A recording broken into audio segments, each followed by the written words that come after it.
Assalamualaikum warahmatullahi wabarakatuh. Selamat berjumpa lagi dengan saya pada kuliah Hukum Internasional ya, atau HI. Nah, pada kesempatan ini kita akan membahas ya sebuah topik mengenai aspek negara di dalam hukum internasional ya, atau dengan kata lain keberadaan negara sebagai subjek daripada hukum internasional. Nah, sebagaimana diketahui, ya, negara itu merupakan salah satu subjek daripada HI. Bahkan negara itu merupakan subjek yang terpenting ya, dan merupakan subjek yang full ya, atau penuh. Nah, dikatakan terpenting karena memang pada awal munculnya atau lahirnya hukum internasional, maka aktor-aktor atau subjek HI yang pertama kali timbul itu adalah subjek negara ya. Nah, makanya dikatakan negara itu merupakan subjek yang terpenting. Kemudian subjek yang negara dikatakan sebagai subjek yang penuh ya, penuh karena negara itu memiliki kedaulatan ya. Nah, sebagaimana sudah diketahui bahwa kedaulatan itu merupakan kekuasaan tertinggi yang ada di dalam suatu negara ya. Nah, itu ya, negara sebagai subjek HI yang terpenting dan penuh ya. Kalau dalam bahasa ilmiah dalam hukum internasional itu disebut dengan par excellence ya. Negara itu merupakan subjek HI yang par excellence ya, yang sempurna ya, sempurna di sini ya itu tadi ya, terpenting ya, penuh dan subjek yang utama ya. Nah, negara sebagai subjek HI itu memiliki beberapa syarat ya, beberapa syarat. Jadi dalam hukum internasional itu bahwa syarat untuk dikatakan telah berdirinya suatu negara, nah itu harus memenuhi beberapa kategori, ya, harus memenuhi beberapa elemen. Nah, hal ini diatur di dalam Konvensi Montevideo ya, tahun 1933 tentang hak dan kewajiban negara. Ya. Nah, di dalam Konvensi Montevideo ini ada beberapa ketentuan penting ya terkait dengan eksistensi negara. Ya. Seperti setiap negara itu memiliki hak untuk menentukan hukum nasionalnya sendiri-sendiri. Ya. Dan kemudian juga ada beberapa syarat yang harus dipenuhi agar suatu negara itu dikatakan berdiri. Nah, tentu saja syarat-syarat berdirinya negara ini kita sudah sering belajar ya sejak sekolah menengah yang lalu ya. Dan sekarang kita akan pelajari lagi ya, dan tentu kita lebih perdalam lagi ya. Nah, mungkin kalian masih ingat ya bahwa berdirinya negara itu harus memenuhi syarat yang pertama adanya penduduk ya, adanya penduduk. Yang kedua adanya wilayah ya, adanya wilayah. Nah, ini penduduk dan wilayah ini dua hal yang saling melengkapi ya. Tidak mungkin salah satunya tidak ada ya. Kemudian yang ketiga adalah pemerintahan yang berdaulat ya, atau pemerintahan yang efektif. Nah, syarat pertama sampai yang ketiga ini ya, penduduk, wilayah, pemerintah yang berdaulat, ini merupakan syarat konstitutif, disebut dengan syarat konstitutif. Nah, ini dengan kata lain merupakan unsur pembentuk utama daripada negara. Sehingga syarat konstitutif ini wajib ya, atau harus ada, tidak boleh tidak ada.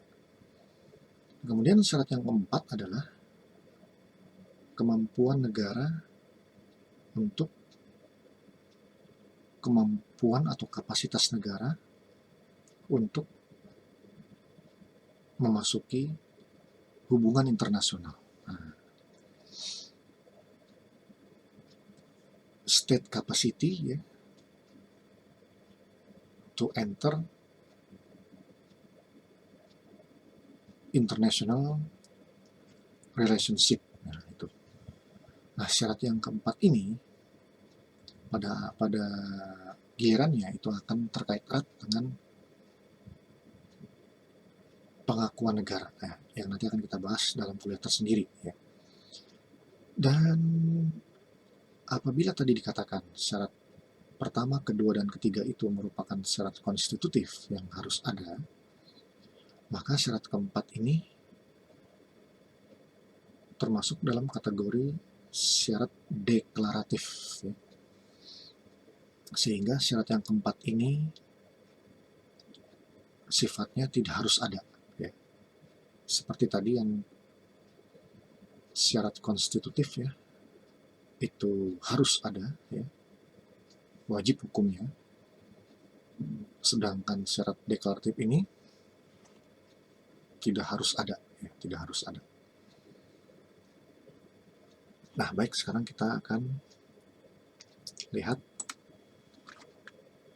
pendalaman daripada masing-masing syarat-syarat berdirinya negara itu ya. Tadi dikatakan yang pertama adalah syaratnya penduduk, adanya penduduk. Nah, tentu saja yang dimaksud di sini adalah penduduk yang menetap. Maksudnya penduduk tersebut mempunyai tempat kediaman yang tetap ya, alias tidak pindah-pindah atau berkelana atau nomad ya, nomad atau nomaden. Nah, kalau misalnya penduduknya itu tidak mendiami suatu wilayah dengan tetap alias berpindah-pindah atau berkelana, maka ini tidak dapat dikategorikan sebagai penduduk yang tetap sebagaimana diamanatkan dalam Konvensi Montevideo ya. Kemudian syarat yang kedua adalah wilayah tertentu. Tentu tidak mungkin itu negara tanpa wilayah ya.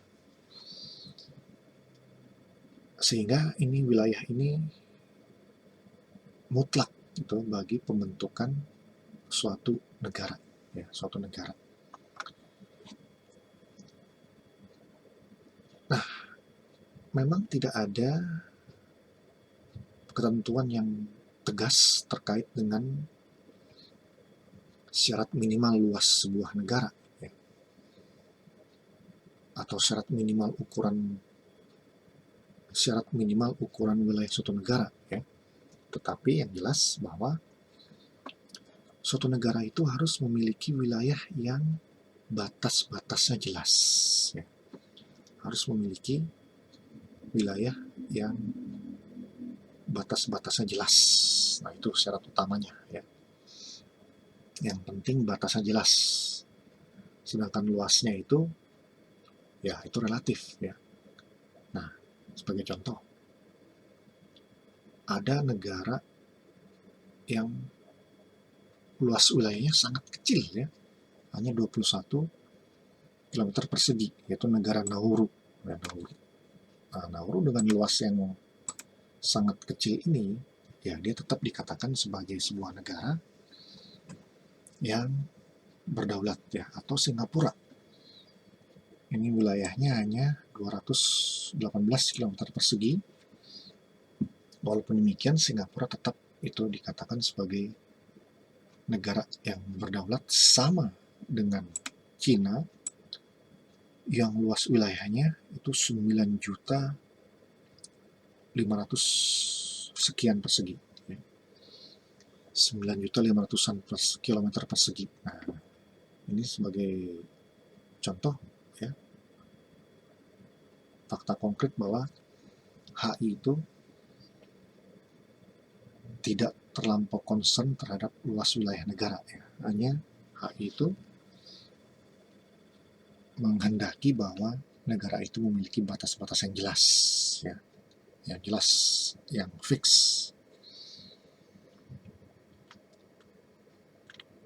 Nah itu ya, syarat yang kedua wilayah tertentu. Nah, kemudian syarat yang ketiga adalah pemerintahan yang berdaulat ya, atau efektif. Apa yang dimaksud dengan pemerintahan yang efektif itu ya, atau pemerintahan yang berdaulat itu? Nah, pemerintahan yang efektif ya, atau berdaulat itu dimaksudkan sebagai pemerintahan yang mampu memaksakan berlakunya hukum di wilayahnya. Nah, itu dikatakan pemerintahan yang efektif. Dikatakan pemerintahan yang berdaulat ya, pemerintahan yang mampu untuk menerapkan ya, memaksakan berlakunya hukum di wilayah negaranya ya. Nah, tentu saja hukum ini dibentuk oleh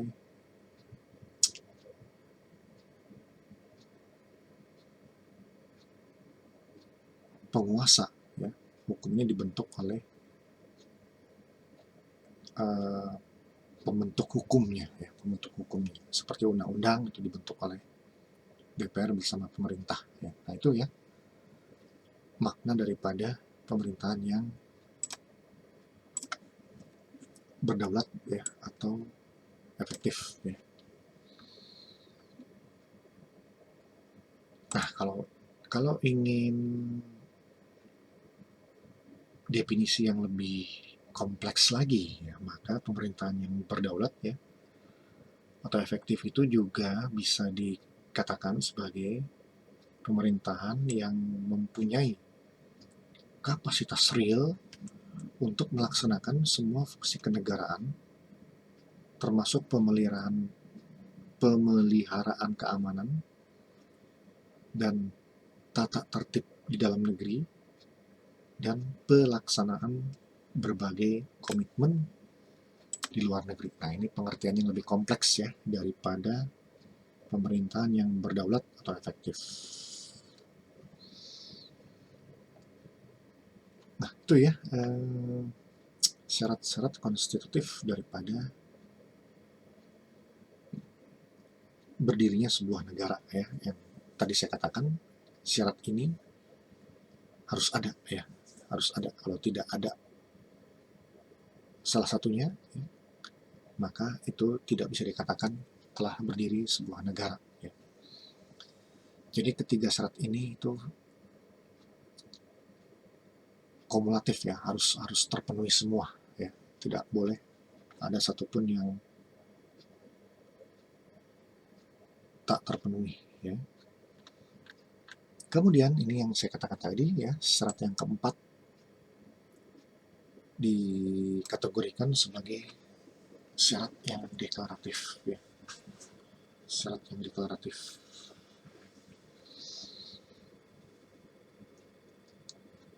Yaitu kapasitas untuk melakukan hubungan dengan negara lain ya. Capacity to enter into relation with other states. Nah,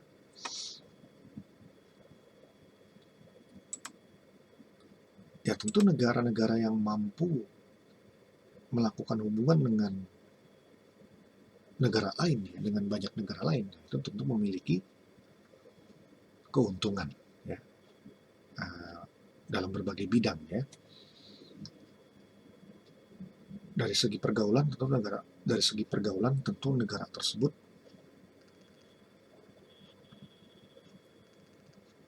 akan memiliki jaringan yang luas, akan mudah untuk meminta bantuan ya, seperti misalnya ya Indonesia itu kemarin terkena musibah ya dengan tenggelamnya kapal selam Nanggala 402, maka itu negara-negara lain ya seperti Singapura, Amerika dengan tanpa diminta itu menawarkan bantuannya ya untuk ikut menemukan lokasi kapal yang tenggelam tersebut. Nah, ini menunjukkan bahwasanya Indonesia ini telah melakukan hubungan-hubungan dengan negara lain dengan baik ya. Yang dibuktikan dengan banyaknya negara yang bersedia membantu Indonesia ya. Juga dulu seperti pada saat terjadinya bencana tsunami Aceh, itu juga banyak sekali negara yang ikut membantu Indonesia ya. Ini menunjukkan Indonesia itu sangat memiliki pergaulan yang luas ya, memiliki hubungan internasional yang sangat baik ya dengan negara-negara lain. Ya tentu saja kalau sebaliknya, kalau negara yang tidak mampu melakukan hubungan dengan negara lain ya,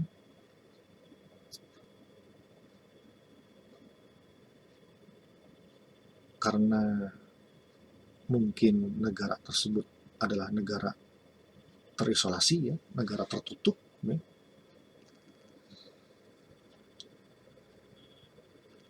tidak mau menjalin kerjasama dengan negara lain gitu ya, maka negara tersebut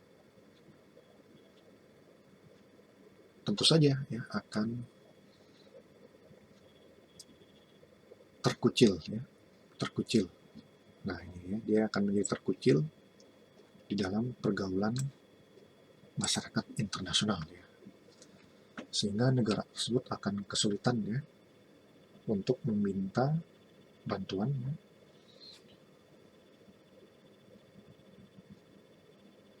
untuk menjalin kerjasama dengan negara lain ya, seperti itu. Sebagai contoh itu ya negara Korea Utara itu merupakan negara tertutup ya yang sangat sulit ya untuk melakukan pergaulan yang luas di masyarakat internasional ya. Korup itu dia hanya berhubungan terbatas dengan negara-negara sesama negara komunis ya, dengan Cina itu ya, dengan Cina, Kuba itu ya,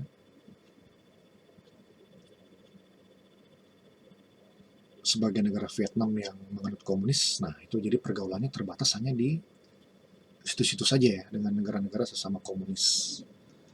Maka korup itu pergaulannya pun sangat terbatas ya. Kerjasamanya itu sangat terbatas. Dia akan sulit ya mendapatkan bantuan dari banyak negara di dunia ini ya. Ya, berbeda dengan Indonesia tadi ya yang sangat bergaul gitu, sehingga kalau terjadi musibah ya atau terjadi peristiwa-peristiwa yang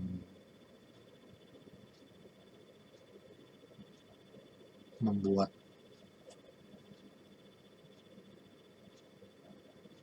kondisi negara itu menjadi kurang menguntungkan gitu ya, maka banyak negara lain yang berinisiatif untuk membantu Indonesia.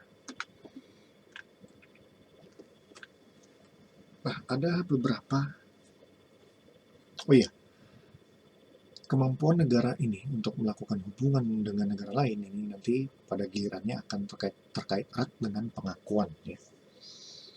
Nah, kita tahu pengakuan negara itu ada pengakuan de facto, ada pengakuan de jure. Nah, itu nanti kita akan bahas dalam kuliah yang tersendiri ya.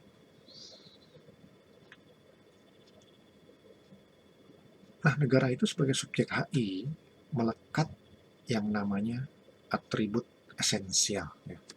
Itu esensial atribut. Nah, ini merupakan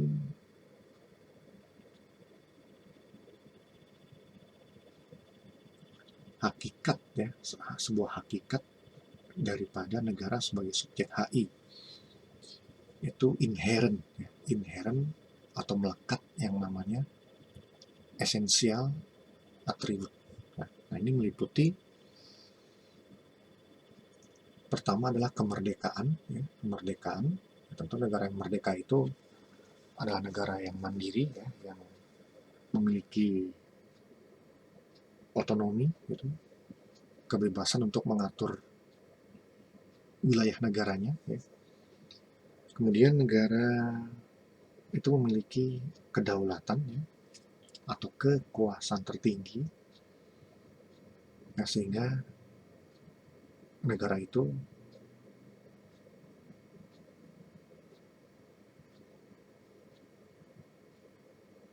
dapat menolak, ya, apabila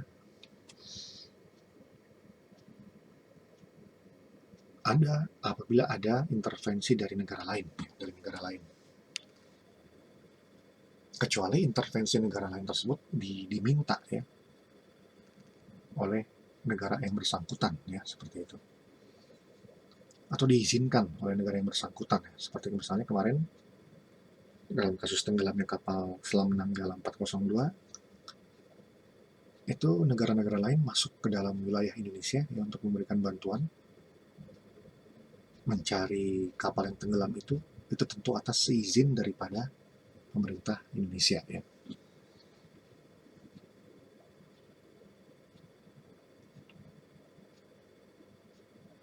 Kemudian atribut yang ketiga adalah keutuhan wilayah, ya, keutuhan wilayah.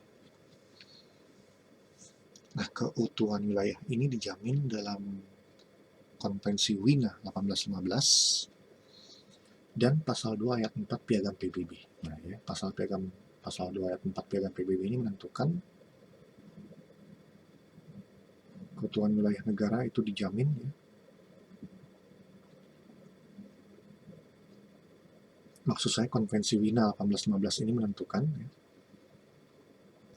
keutuhan wilayah negara ini dijamin. Karena itu sekali suatu negara ditetapkan sebagai subjek HI, maka negara tetap itu juga, ya. Yaitu jaminan daripada hukum internasional terhadap keutuhan wilayah negara, ya.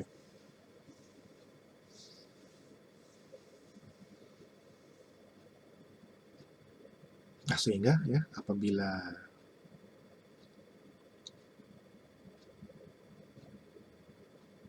dalam suatu negara itu ada gerakan-gerakan pemberontakan, gitu, ya, yang terindikasi ingin melepaskan diri dari wilayah suatu negara, gitu, ya,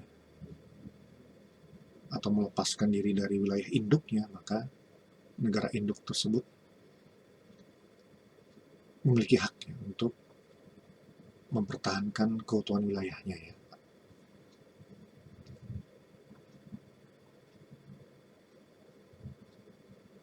Bahkan kalau perlu itu negara tersebut itu dapat menumpas, ya, gerakan-gerakan pemberontak itu yang dapat merongrong keutuhan wilayah negara, ya. Nah, seperti misalnya sekarang di Indonesia itu, di Papua itu ada gerakan KKB, gitu, ya, yang meresahkan masyarakat atau merongrong keutuhan wilayah, ya, merongrong kedaulatan. Nah, itu bisa ditumpas, ya, oleh pemerintah RI demi menjamin keutuhan wilayah, di mana keutuhan wilayah ini adalah sebuah atribut yang esensial dari sebuah negara. Kemudian seperti halnya manusia, ya, yang memiliki hak dan kewajiban, maka negara pun memiliki hak dan kewajiban. Mengapa demikian? Nah, kalau kita ingat lagi bahwa negara itu diisi oleh manusia-manusia, ya, diisi oleh manusia-manusia.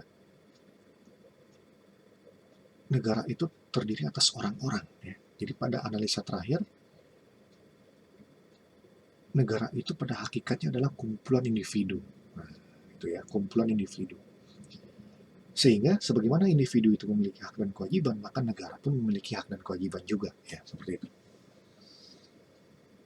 Nah, apa saja hak-hak dasar dan kewajiban-kewajiban daripada negara sebagai subjek HI?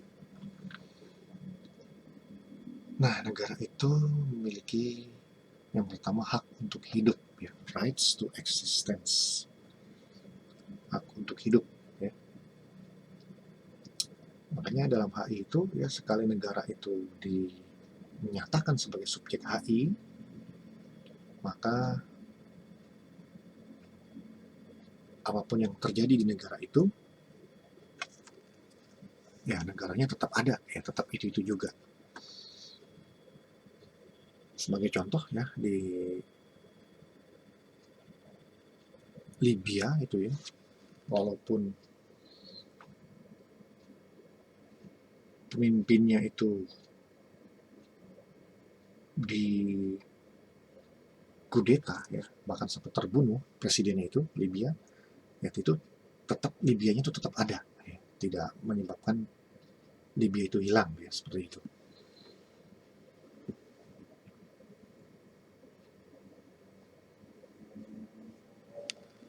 Nah, itu terkait dengan hak untuk hidup, ya, hak untuk hidup.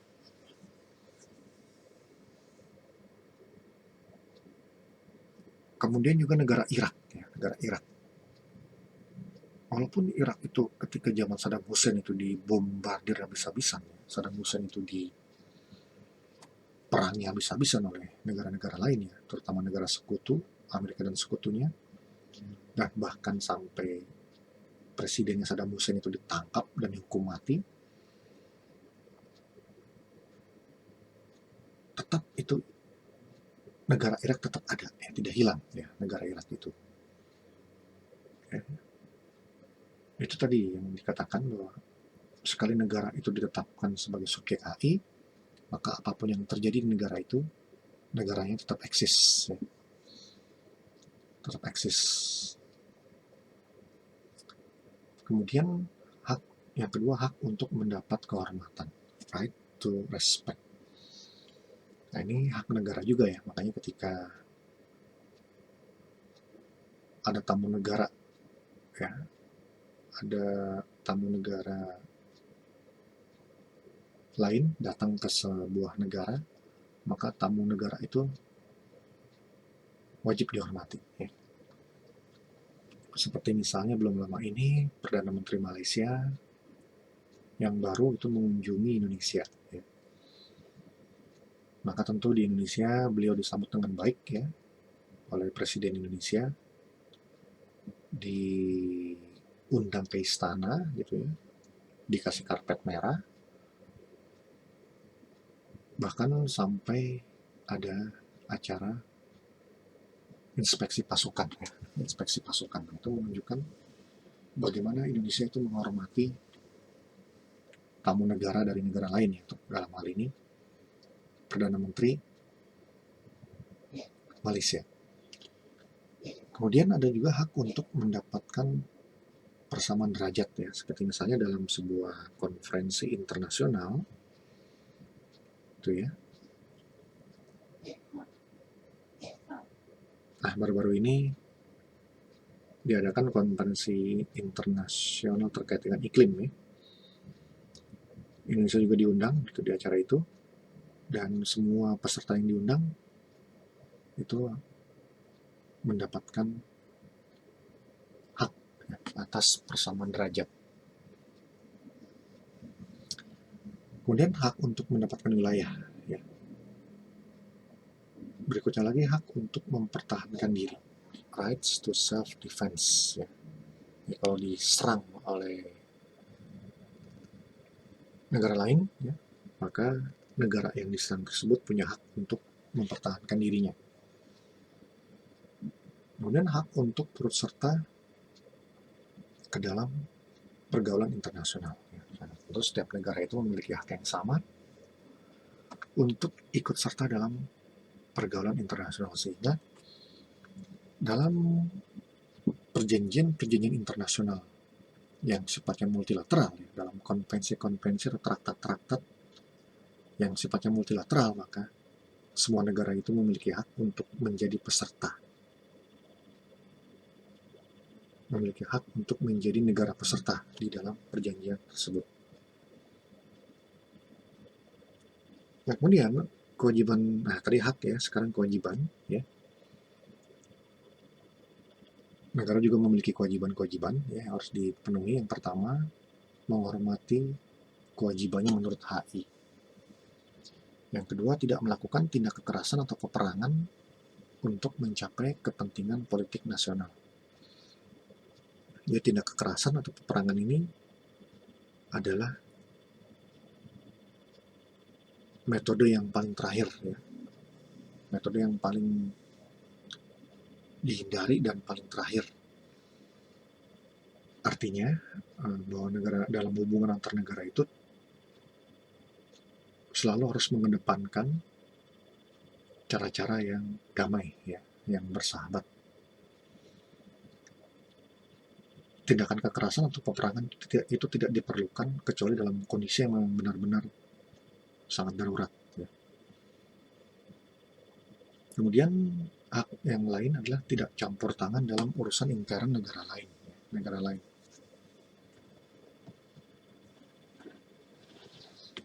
Nah, ini kewajiban negara untuk tidak melakukan intervensi, campur tangan untuk urusan-urusan dapur negara lain ya, untuk urusan-urusan internal negara lain. Nah, kecuali dewasa ini ya, untuk negara-negara yang sangat buruk demokrasinya gitu ya, negara-negara yang tidak menjalankan prinsip-prinsip demokrasi dengan sebagaimana mestinya, seperti Myanmar itu misalnya ya, maka biasanya itu mendapatkan kecaman ya dari negara lain seperti itu. Nah, paling hanya kecaman aja ya, atau maksimal itu memberikan sanksi embargo gitu ya. Embargo di sini misalnya menghentikan bantuan gitu ya, menghentikan terkait dengan pasokan alutsista gitu ya, atau alat-alat militer. Nah, itu hanya terbatas hanya sampai di situ ya, campur tangan yang terkait dengan adanya negara yang buruk gitu, pelaksanaan demokrasinya. Karena memang dewasa ini persoalan demokrasi itu tidak lagi eksklusif merupakan persoalan dalam negeri ya, tapi juga sudah menjadi kepedulian atau concern daripada masyarakat internasional. Sehingga kalau ada negara-negara yang tidak demokratis gitu ya, menggunakan cara-cara kekerasan di dalam peralihan kekuasaan di negaranya, itu pasti akan mendapatkan reaksi dari masyarakat internasional ya. Sehingga memang dalam urusan demokrasi ini memang bisa dikatakan terjadi campur tangan negara lain ya, dalam batas-batas tertentu ya. Kemudian negara juga wajib menghormati hak ya, asasi manusia ya, baik HAM warga negaranya atau HAM orang asing yang sedang ada di negaranya ya, seperti itu.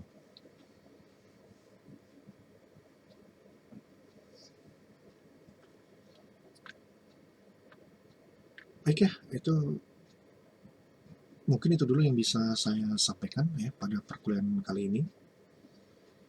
Kalau ada pertanyaan silahkan diajukan pada forum diskusi di e-learning. atau di kolom komentar YouTube ya. Nanti minggu depan kita lanjutkan lagi ya materi kita. Lebih kurangnya mohon maaf. Wassalamualaikum warahmatullahi wabarakatuh. Salam sejahtera untuk kita semua.